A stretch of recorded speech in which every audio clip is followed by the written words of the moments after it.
বন্ধুরা, আজকে আমি আবার একটা রেসিপি নিয়ে হাজির হলাম। আজকে থোড়ের ডালনা করব। থোড়ের ডালনা করতে যা লাগবে, প্রথমে তেলটা গরম করে নিয়েছি। এই সময়টা অনেক লেগে যাবে বলে আমি কড়াইটা বসিয়ে আগে তেলটা গরম করে নিয়েছি, ভিডিওটা বড় হয়ে যাবে। তেজপাতা দিয়ে দিয়েছি, শুকনো লঙ্কা আর জিরে এই দিয়ে দিলাম ফোড়নে। নিয়ে এটা ভালো করে ভেজে নিই।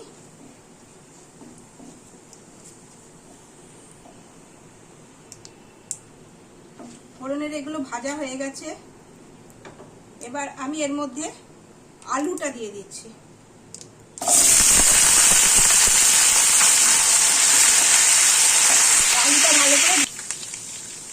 আলুটাও ভাজা হয়ে গেছে। এবার আমি আদা আর কাঁচা লঙ্কা বাটাটা দিয়ে দিই।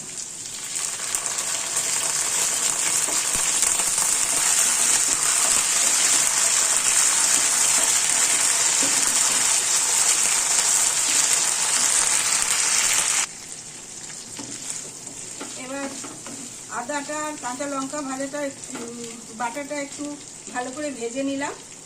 এবার এর মধ্যে দিয়ে দেব লঙ্কার গুঁড়ো, হলুদ গুঁড়ো, নুন, মিষ্টি, একটু জিরে গুঁড়ো, ধনে গুঁড়ো।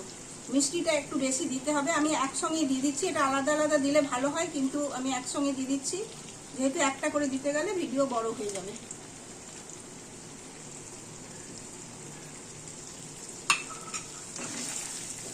এবার এটাকে ভালো করে কষে নিলাম।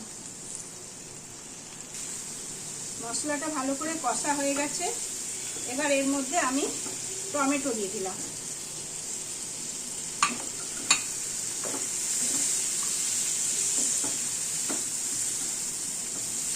আর নারকেল কোড়া।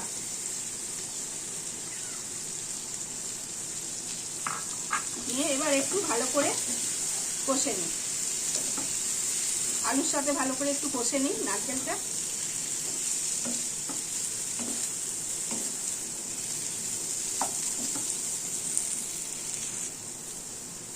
এটা ভাজা হয়ে গেছে, গ্যাসটা একটু কমিয়ে দিলাম। দিয়ে থোড়টা দিয়ে দেবো।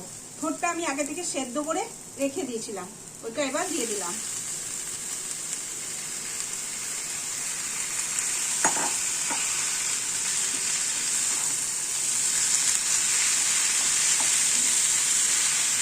এটাকে ভালো করে এর সঙ্গে মিশিয়ে নিই মশলাটাকে থোড়ের সাথে।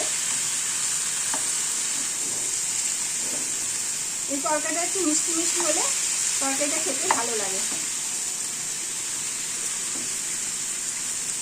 ভালো করে আমি মিশিয়ে নিই। এবার সব একসঙ্গে ভালো করে মিশিয়ে নিলাম। এবার একটু বাদাম ভেজে আমি একটু ভেঙে রেখে দিয়েছিলাম, সেটা দিয়ে দেবো। এবার এটাকেও একটু মিশিয়ে নিই।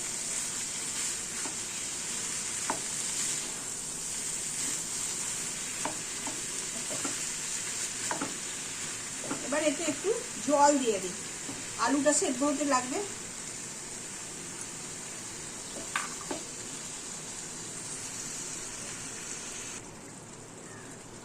এবার সব মিশিয়ে নিলাম একসাথে।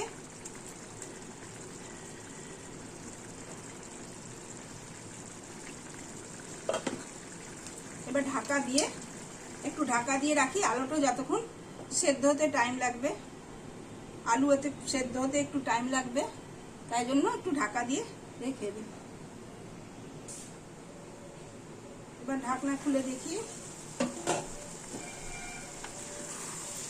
দুধটা প্রায় হয়ে এসেছে, আলুগুলোও সেদ্ধ হয়ে গেছে।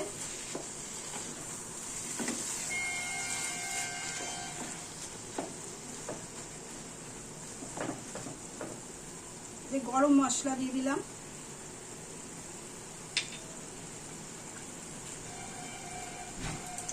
আর ঘি।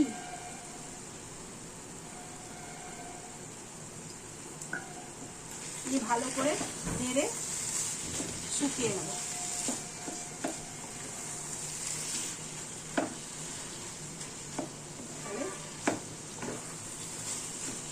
থোড়ের তরকারি কমপ্লিট। এটা আমরা থোড় বলি, এবার জানি না আরও কে কী বলে, তবে আমরা এটাকে থোর বলি।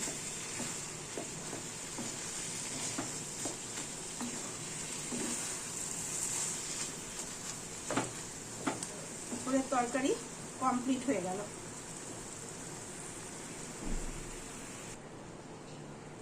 থোরের তরকারিটা কমপ্লিট হলো, আমি একটা থালায় সাজিয়ে নিলাম। দেখে বলবেন কেমন হয়েছে।